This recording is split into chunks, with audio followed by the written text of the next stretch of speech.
For this week's tag team tip, Mom's gonna show Jen how to can some wild game, and we're tagging along with. But first, let's get everything we need. Beef granules, salt, canning jars, whether pint or quart, and a frying pan to sterilize the lids.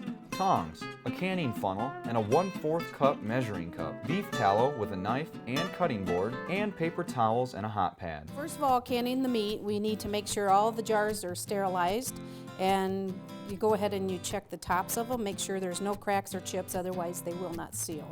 After your jars are all cleaned, you go ahead and you add your meat. I use one of these as it's easier to get the meat in there, and then they're easier to clean afterwards. So you just take your funnel, and then you grab the meat, which is cubed about between 1 and 2 inches, however you guys feel that you want it. So fill it probably like right to the bottom of the rim with that first. That's how. And you kind of press it down really, not really pack it, but pack it lightly. Then what we want to do is, what I add is a teaspoon of salt. So you want to do that. Okay, and then I add a teaspoon of beef granules. I do a teaspoon in each of one of those. Or you could do a half in the pint, yeah, that's fine. There you go. And then we take beef tallow, which is beef fat. You can get that at any local market. And what we do is just take a chunk of that, and that kind of adds a little bit of flavor too. So I just cut up a little chunk like this and add it on the top. You can go ahead and do that. Okay, and then you add about 1/4 cup of water to the quart jar. Just enough, see how it's bubbling now? And then I just take a knife and I go down on the side just to get the water down into the bottom for the cooking process. But it also it will dissolve your granules, and that way all the flavor will get through the whole jar. And you do need the moisture in that jar.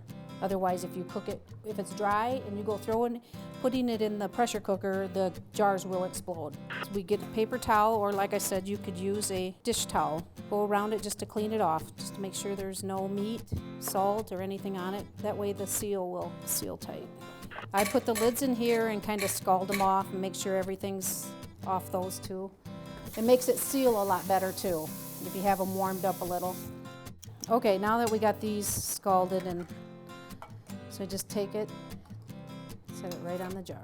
I try not to touch them because I don't want anything on the seal, just to be on the safe side. Yeah. It's all yours. But I can't mess up the seal, right?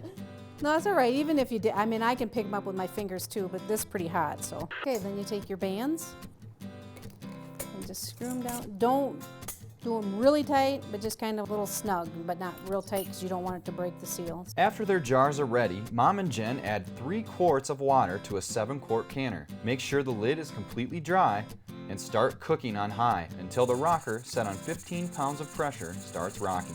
Once rocking, they decrease the heat until it rocks 1 to 4 times a minute and let cook for an hour and a half. Make sure to check your canner instruction book for all the precise measurements on water, pressure, and heat amounts. So let it cool to room temperature, and then open it up, and then take your jars out. And then you're done. And this is what it looks like. So then all you have to do is open it up and warm it up, and you have a meal. So it's already cooked, all ready to go. You just warm it up. That's your tag team cook tip of the week. That's all I wanted to say.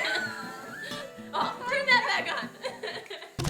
This segment of Tag Team is brought to you by Muzzy, Bad to the Bone.